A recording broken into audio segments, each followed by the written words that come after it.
भले कहते हैं कि खाली हाथ आए थे, ठीक है खाली हाथ आए थे, लेकिन खाली हाथ जाना नहीं है। इस देश का ऋण चुका के जाना है।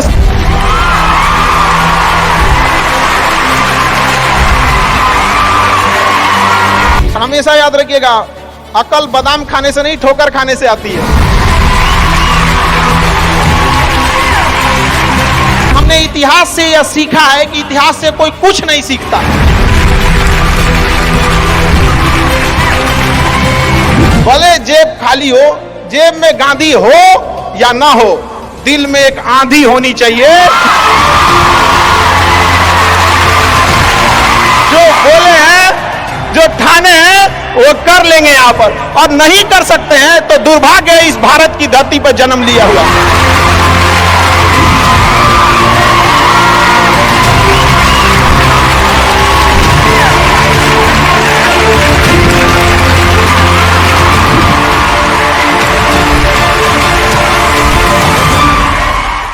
भारत में एंटरप्रेन्योर इतने बड़े संख्या में आ रहे हैं और काफी खुशी हुई इस चीज को देखकर कि भारत चेंजिंग की ओर जा रहा है अब अपने ओर। हमेशा सीखने की प्रवृत्ति रखिएगा।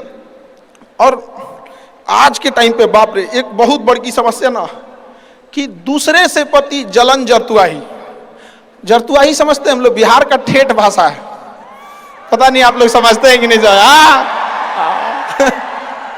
मतलब कौन कितना खुश है, मतलब उसका पड़ोसी जितना दुखी है वो उतना खुश है। ये सब चीजों से थोड़ा आज के समय में अपने आप को थोड़ा बचा के रखने की कोशिश कीजिएगा लोग, क्योंकि किसी के जलन वगैरह से नहीं होता। अक्सर देखिएगा ना, चूंकि ये एंटरप्रेन्योर है, बिजनेस का चीज है, तो एक छोटा सा देखिएगा ना, गांव में किसी के पास समोसा का दुकान चल जाता है तो उसके बगल में एक और समोसे खोल देता है। अरे आप बहुत सारी चीजें हो सकती हैं। आप डिसीजन आप कभी भी किसी और के मर्जी से इन्फ्लुएंस होके लीजिएगा, वो कभी डिसीजन सही नहीं होगा। डिसीजन आपका अपना होना चाहिए, आप क्या कर सकते हैं। और ये जिस दिन आप पहचान गए, उस दिन समझिए आधा काम आप अपने से कर दिए यहाँ पर। और वो सबके अंदर कुछ ना कुछ है, ऐसा नहीं है कि ऊपर वाला आपको खाली हाथ भेजा, सबके अंदर कुछ ना कुछ है। और ये लोग भले कहते हैं कि खाली हाथ आए थे, ठीक है खाली हाथ आए थे, लेकिन खाली हाथ जाना नहीं है। इस देश का ऋण चुका के जाना है, समाज को कुछ दे के जाना है, एक अच्छे सिद्धांत, अच्छे कर्म को दे के जाना है। क्या कोई कह सकता है कि अब्दुल कलाम खाली हाथ गए थे? नहीं खाली हाथ गए थे। विवेकानंद खाली हाथ गए थे? अंबेडकर साहब खाली हाथ गए? नहीं गए। तो इस देश में हम खाली हाथ जरूर आए थे, लेकिन इस देश का कर्ज उतारना है, खाली हाथ लौटना नहीं है। कुछ ऐसे सिद्धांत अपने साथ है, कुछ अपने पीछे कुछ यादें छोड़ के जाना है, जिससे कि दुनिया याद कर सके हम लोग को। और हमेशा चीजों में ना अपनी ईमानदारी करिएगा। आप कितना ईमानदारी से काम करते हैं, कितना लगन से काम करते हैं, सफलता इसी चीज पे डिपेंड करती है। बाकी ऐसे चीजें कि भाई ये करना चाहिए, बस आप कितना समय दिए हैं किसी चीज को, कितनी ईमानदारी से किए हैं, ये मायने रखता है आपको। आप किसी चीज को समय नहीं दीजिएगा, कभी सफल नहीं हो सकते हैं। और एंटरप्रेन्योर और बिजनेस, इस सब के चीजों में एक चीज बहुत बड़ी डिलेमा होती है ना, कि सोचते बड़ी ज्यादा हैं लोग, प्लानिंग बहुत करते हैं। 6 महीना से उसका प्लानिंग चल रहा है। अरे भाई 6 महीना में कमवा शुरू किए रहते तो कुछ एक्सपीरियंस हो गया रहता, कुछ ठोकरें लगी होती। शुरू कर दो, चाहे जैसे करना है। यहाँ पर ऐसा थोड़ी हो सकता है कि एकदम फिनिश होकर काम करे। हर चीज, जमीन से कभी पेड़ नहीं निकल सकता, पौधा ही निकलेगा। आज सीखिए, क्योंकि अगर कल कोई शुरू करता है आपके बाद, तो आपके पास उससे एक दिन का एक्स्ट्रा एक्सपीरियंस रहेगा। और हमेशा याद रखिएगा, अकल बादाम खाने से नहीं ठोकर खाने से आती है। जितना ज्यादा आप ठोकर खाएंगे, उतने ज्यादा अकल आने वाली है। दुनिया का कोई इंसान जो सफल है कह दे कि हमको ठोकर नहीं लगा है, या कोई कह दे कि हम एक ही बार में यहाँ आए हैं, कभी नहीं आ सकते हैं यहाँ पर। स्टार्टिंग कीजिए यहाँ पे, ज्यादा प्लानिंग व्लानिंग के चक्कर में नहीं रहे। कितना अच्छा आप प्लानिंग करके आइएगा ना कुछ चीजें गड़बड़ होंगी, क्योंकि किताबी नॉलेज, ये मोटिवेशन, ये सब चीजें, ये एक अलग चीज है। धरातल पे उतर के जाइएगा ना तो अलग चीज है यहाँ पर, और कभी बिहार में आके दिखेगा तो एकदम में अलग मिलेगा आपको। कितना ठोकर लगा है ये बहुत मायने रखता है, क्योंकि ठोकर नहीं लगेगा ना, जिस पत्थर पे चोट नहीं पड़ती वो कभी मूर्त नहीं बनता है। तो इसलिए जितना आपको चोट लग रहा है, तो ये आपके लिए अच्छी बात है, क्योंकि बड़े बड़े लोगों की जिंदगी में मुसीबत आती है, वो मुसीबत ही आती है बड़े जिन लोगों के लिए, क्योंकि फिल्म में जो सबसे टफ रोल होता है ना, वो बढ़िया हीरो के कंधे पे दिया जाता है। तो ये पृथ्वी पे भी ना ऊपर वाले को पता है कि ये बढ़िया हीरो है, इसको थोड़ा सा हम रोल देते हैं बढ़िया। तो बड़ी जिम्मेदारी देने से पहले ऊपर वाला भी ना आपको टेस्ट करता है, टेस्ट करके ही देखेगा कि नहीं करेगा। हम लोग छोटा सा कोई सामान खरीदते हैं तो उसको ठोक बजा के चेक करते हैं कि सह लेगा कि नहीं सह लेगा। एक छोटा सा बर्तन कोई खरीदने जाता है तो पटक के दिखाता है, देखिए मजबूत है। तो ऊपर वाला भी जब आपको बहुत बड़ा जिम्मेदारी देने वाला होता है ना, तो पहले सोचता है कि इसका थोड़ा सा टेस्ट कर ले। बहुत लोग टेस्टे में भाग जाते हैं, ए भगवान हमरा काहे लिए तुम मुसीबत लाया। यार जब ऊपर वाला तुमको खुशी दिया था तो थैंक यू कहना भूल गए थे, और जब मुसीबत दिया चेक करने के लिए तो परेशान हो गए। यहाँ पर इस चीजों से घबराना नहीं चाहिए किसी को। जिसके जिसके जीवन में कठिनाई आ रही है, आप समझिए कि आप एक सही रास्ते पे जा रहे हैं, क्योंकि वही रास्ता सफलता का है। और अगर आपके जीवन में कठिनाई नहीं आ रही है, आप गलत रास्ते पे हैं, क्योंकि सफलता का रास्ता बहुत कठिन होता है। और अभी डिजिटल इंडिया है, सबके हाथ में मोबाइल हो गया है। एक चीज अगर आप बहुत आगे बढ़ेंगे ना, तो एक प्रॉब्लम फेस करेंगे। बिना मतलब लोग आपके ऊपर उंगलियां उठाने लगेंगे, बिना मतलब, जिनको कोई मतलब नहीं। आप देखिएगा तो मतलब अजीब लगेगा। इस सब चीजों से कभी मत घबराइएगा। ये कॉस्ट होगी, आपको चुकानी पड़ेगी जब आप बहुत आगे जाएंगे। तो आप लोग बहुत आगे जाएंगे तो पहले से माइंड में कब करके रखिएगा, कुछ लोग होंगे जो बिना मतलब आपसे सवाल पूछेंगे। इन लोग को कभी इंटरटेन मत कीजिएगा, क्योंकि अब भाषा थोड़ी हार्ड हो जाएगी, लेकिन एक हार्ड हो जाएगा तो हो जाएगा। बस भाषा, भाव को समझिएगा, भाषा का नहीं। कि कुत्तों की रेस में दौड़ने से घाटा यह है कि जीतने के बाद भी कुत्ता ही कहलाएगा आदमी। एक बार एक रेस में ना कुछ कुत्तों को दौड़ाया गया, बीच में शेर बांधा गया कि कौन तेज दौड़ता है। शेर दौड़ा ही नहीं, कहा कि जीत के भी क्या फायदा, जीतने के बाद वो कुत्ता कहलाएगा। समझा? तो जब आप आगे बढ़ेंगे ना, तो ये कॉस्ट है, समझिएगा इस चीज को। पहले ये कम था, क्योंकि पहले लोगों के पास में हाथ मोबाइल वोबाइल कुछ नहीं था, मतलब कानाफूसी में रह जाता था। लेकिन अब ये बहुत बड़े पैमाने पे हो गया। तो ये सब चीजों से बचिएगा, और ये आएगा आपके साथ में लाइफ में ये चीजें। जैसे हम आपको छोटा सा मतलब व्यवहारिक चीज पे बताते हैं। जब बहुत आगे जाएंगे ना, तो कुछ कहेंगे अरे इसका प्रोडक्ट खराब है, इसका ये, मतलब कुछ ना कुछ बोलेंगे। उसको बस ऐसे समझिएगा कि जब आप बढ़ते हैं तो आपके चेहरे पे कभी कभी कुछ दाने निकल जाते हैं, उसको छेड़ा नहीं जाता है। 10 दिन 15 दिन बाद वो खत्म हो जाता है, फिर दिखता तो है तो आपका चेहरा ही दिखता है। और ज्यादा खखोरेंगे ना तो उधर के बर्बाद कर देगा आपको। हम निकला है, छोड़ दीजिएगा उसको। एक समय आएगा जब आप ही जाने जाएंगे। यहाँ लोग किस चीज पे नहीं उंगलियां उठा देते हैं, भगवान को उंगलियां उठा दिए लोग। अग्नि परीक्षा भगवान को देना पड़ा, हम लोग की क्या औकात है जी यहाँ पर। इसलिए भैया इस सब चक्कर में नहीं पड़िएगा। आप जो हैं वो एकदम परफेक्ट है, चाहे जैसे भी हो। गलतियां सबसे होंगी, जो गलती करिएगा उसको एक्सेप्ट कर लीजिएगा। हाँ हमारे पास ऐसे गलती हो गई, नेक्स्ट टाइम से हम सुधारेंगे, बट कोशिश कीजिएगा गलतियां ना हो। लेकिन सबके जवाब देने की कोशिश मत कीजिएगा। आप इंसान है, कोई डिटर्जेंट नहीं है कि सफाई करते चलते हैं आप। और काबिल इतना बनिए ना कि लोग आपको रोकने के लिए ना साजिश करना पड़े, कोशिश नहीं।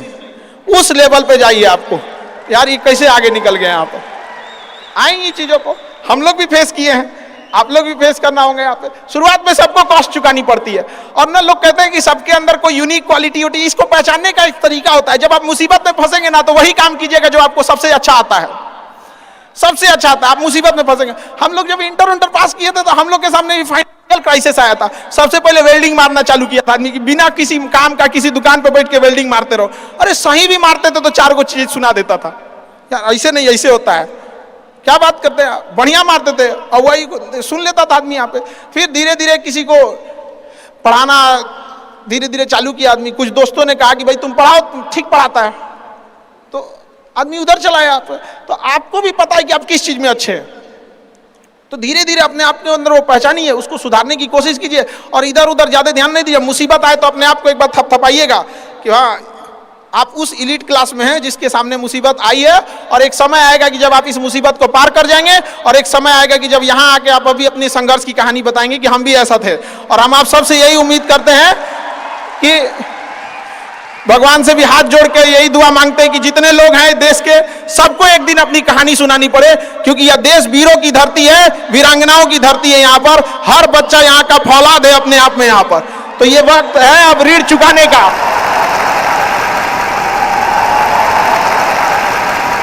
अब इस सदी में हमें अपना नहीं, अब इस देश का भी एक ऋण चुकाना होगा कि शायद पिछले जन्म में बहुत सौभाग्य, बहुत अच्छा काम किए होंगे तो हिंदुस्तान में जन्म लिए, वरना अगर जन्म के समय थोड़ा बहुत बॉर्डर क्रॉस करते ना, उधरिया हो जाते ना, अरे बाप रे बाप, अरे क्या दुर्दशा होता जिसका कोई हद नहीं। यहाँ पे थोड़ा सा बस उधर घसक जाते तो। लेकिन ये हम लोग का सौभाग्य। एक चीज हम लोगों ने गलती किया आजादी के बाद, हमने महिलाओं के पावर को ना अंडर एस्टिमेट कर दिया।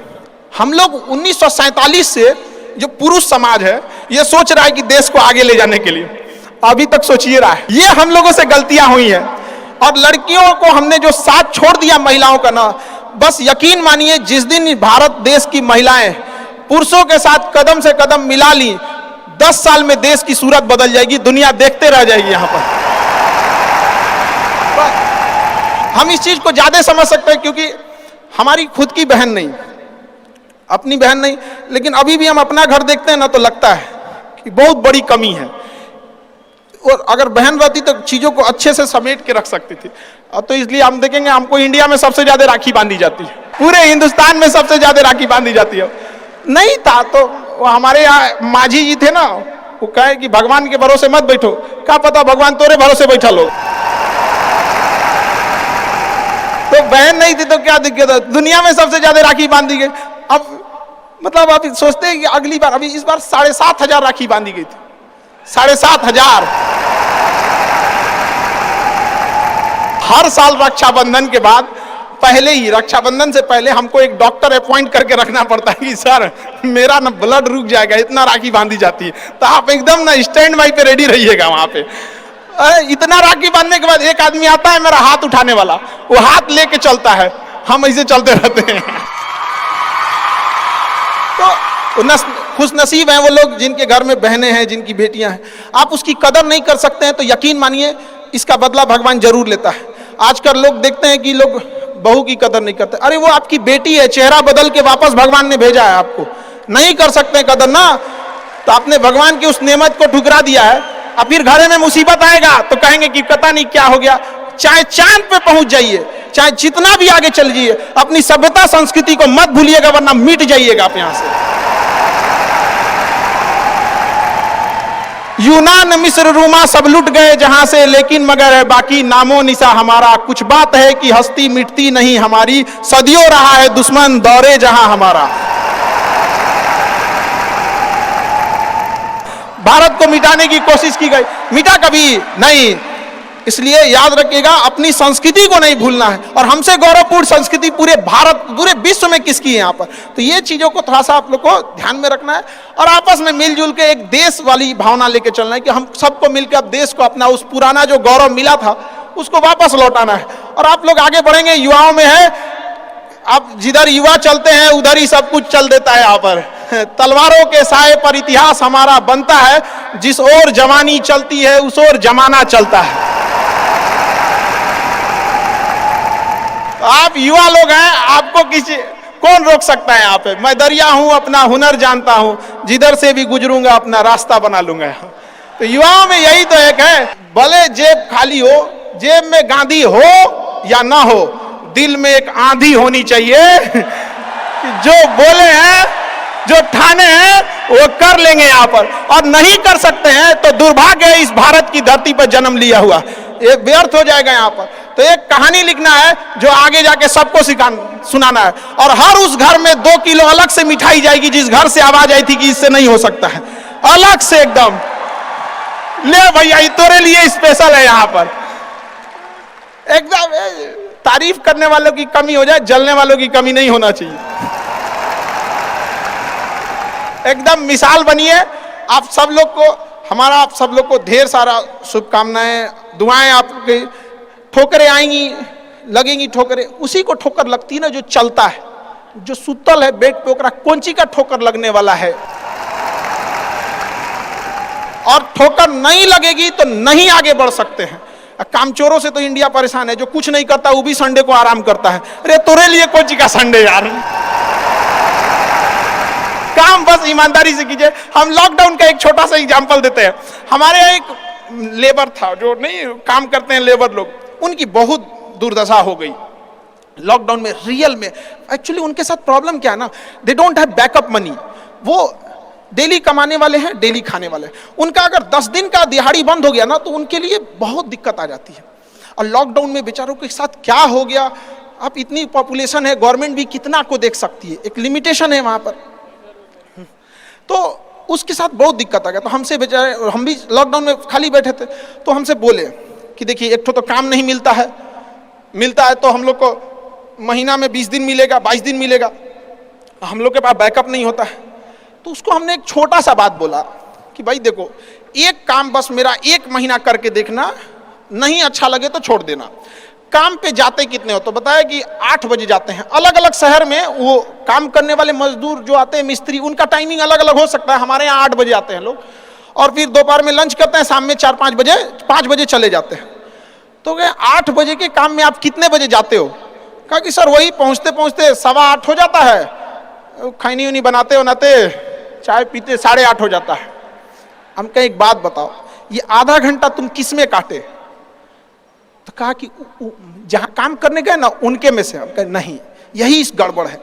आप अपनी जिम्मेदारी में से आधा घंटा काट लिए थे, आप वहां 15 मिनट पहले पहुंच के देखो। तो कहे क्या बोलते हैं मास्टर, पगला गए हैं एकदम। हम भाई देख तो 1 महीना काम करके देखो, बस तुम वहां 15 मिनट पहले पहुंच के देखो। वो इंसान 15 मिनट पहले पहुंच जाता था, 5 मिनट पहले ही काम चालू कर देता था, बाकियों के आने से पहले। लंच पे जाते थे तो जब सब चले जाते थे 1-8 मिनट लेट से लंच जाते थे, कुछ नहीं होने वाला है। 1-8 मिनट लंच के खत्म होने से पहले ही चले आते थे। बाकी लंच खत्म हो गया 10 मिनट बाद आ रहा है, वो लंच खत्म होने से 1-8 मिनट पहले ही चले आते थे। जब सारे लोग 5 बजे चले जाते थे तो 5:05 पे जाते हैं। तो हमसे कहें कि खान सर ये आप बता रहे हैं नहीं, बहुत उटपटांग बात बता रहे हैं आप। तो भैया 1 महीना काम कर लो, हाथ जोड़ लेते हैं। आज के टाइम पे जब वो 1 महीना काम किया, 10 दिन के अंदर लोगों को हो गया यार कितना ईमानदारी से काम करता है। आज उसको फोन से लोग बोलते हैं कि भाई मिस्त्री खाली हो, फोन से बोलते हैं। और लोग क्या कहते हैं पता है, इसको काम दे देंगे ना तो टेंशन नहीं है, टेंशन नहीं है, काम वही है। आप दुनिया में कुछ भी कीजिए, बशर्ते क्या कीजिए, ईमानदारी से। और आपके यहाँ जो काम करने आ रहा है ना, प्लीज उसका भी आप लोग, मतलब जो भी आप लोग एंटरप्रेन्योर है तो आपके अंडर में भी लोग काम करेंगे, उसका भी ध्यान रखिएगा एक परिवार की तरह। ये नहीं कि उसका भी रोक रख के सैलरी रख ले 2 महीना 3 महीने का, और उसके बाद कहेंगे कि चौपट काय हो रहे हैं। ऊपर वाले की लाठी में आवाज नहीं होता, इस चीज को हमेशा याद रखिएगा। देखिए जैसे बड़ी कंपनी, याद रखिएगा, बड़ी कंपनी कस्टमर तक डायरेक्ट नहीं पहुंचती है, बीच में एक डिस्ट्रीब्यूटर रखती है, डायरेक्ट कस्टमर को सामान नहीं बेचती है। अगर किसी बिस्किट कंपनी को, तो सोचिएगा बिस्किट डायरेक्ट नहीं देगी, बीच में क्या रखती है, डिस्ट्रीब्यूटर रखती है। उसी तरह ऊपर वाला भी ना सबको हाथ में डायरेक्ट पैसा नहीं देता है, बीच में एक डिस्ट्रीब्यूटर रखता है। हो सकता है आप एंटरप्रेन्योर वही डिस्ट्रीब्यूटर है, आपके माध्यम से गरीबों का चूल्हा जलता है, आप मत मारिएगा।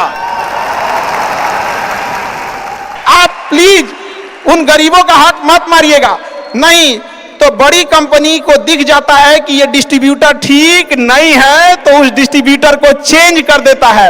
अगर गरीबों का हक मारेंगे और ऊपर वाले को नजर पड़ गया कि ये डिस्ट्रीब्यूटर ठीक नहीं है, तो साइड कर देगा और फिर कहेंगे कि अब हमारा बिजनेस चौपट हो गया। अरे बाबू तुम खुद चौपट किया अपना।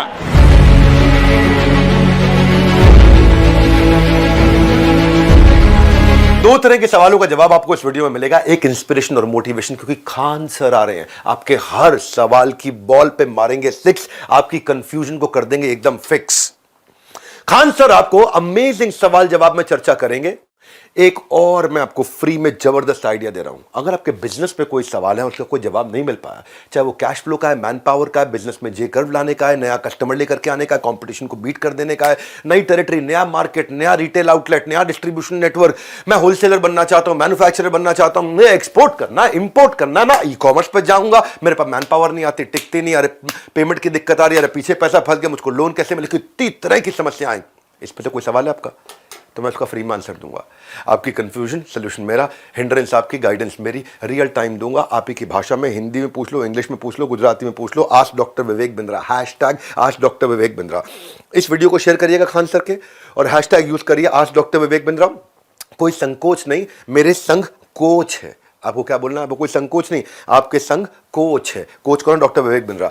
तो आपको एक लिंक दे रहा हूं, उस लिंक पे जाना है और जाकर के जो भी बिजनेस का सवाल है मुझसे पूछना है, पैसे नहीं लगेंगे। 5 सवालों के उत्तर तो फ्री दूंगा, उसके बाद आपका मन करे तो आप आगे हमारा कोई प्रोग्राम ज्वाइन कर सकते हैं। मैं आपका 24 घंटे 7 दिन का कोच हूं। हाँ, आप कोई जरूरी नहीं आपको पैसा खर्च करना है। 5 सवालों के जवाब आपको फ्री दूंगा। लिंक पे जाओ, अपना सवाल पूछो और मुझसे डायरेक्ट आंसर लो। अब सुनते हैं वो जवाब जो कि खान सर देने वाले हैं। धन्यवाद। खान सर, आपका पूरा नाम जानना चाहते हैं और थोड़ा आपने स्ट्रगल कैसे किया उसके बारे देखिए, में बताइए। बिल्कुल, आपको अधिकार है पूरा नाम जानने का, लेकिन हमने इतिहास से यह सीखा है कि इतिहास से कोई कुछ नहीं सीखता है। हम आपको एक एग्जाम्पल देते हैं। जलियांवाला बाग हत्याकांड हुआ तो उन निर्दोषों की कोई गलती नहीं थी। थोड़ा सा आपको हम अपने थोड़ा सा हिस्ट्री की ओर ले जाते हैं। आप बिजनेसमैन है, शायद इंटरेस्ट ना हो तो खैर थोड़ा सा तो जलियांवाला बाग में जब हत्याकांड हुई, जनरल ओ डायर ने जनरल आर डायर को कहा कि गोली चला दो। उस चोट्टे ने गोली चला दिया, लेकिन आदेश दिया था जनरल ओ डायर।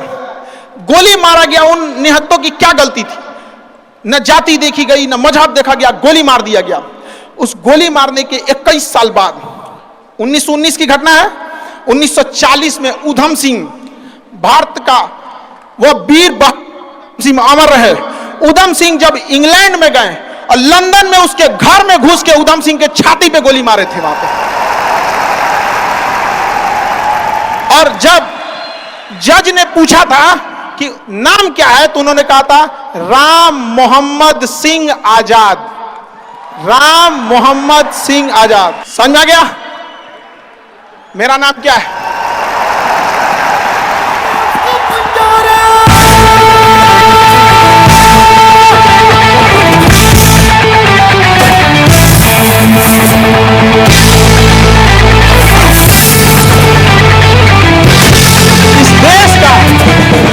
इस देश का इतना गौरवपूर्ण इतिहास अगर हम भूलेंगे तो इतिहास माफ नहीं करेगा। और उन शहीदों के लिए यह एक शर्म की बात हो जाएगी। उनकी आत्मा को उस दिन गर्व महसूस जब हम सब अपनी जाति, धर्म, मजहब छोड़कर एक हिंदुस्तानी कहलाएंगे। यहां पर जब हम गुलाम थे तो हिंदुस्तानी थे। आजादी ने हमें हिंदू मुसलमान बना दिया। यहां पर आज भी अगर आप कहते हैं कि मेरा नाम क्या है, तो सुनिए आपको जवाब, मेरा नाम क्या है? I am Indian.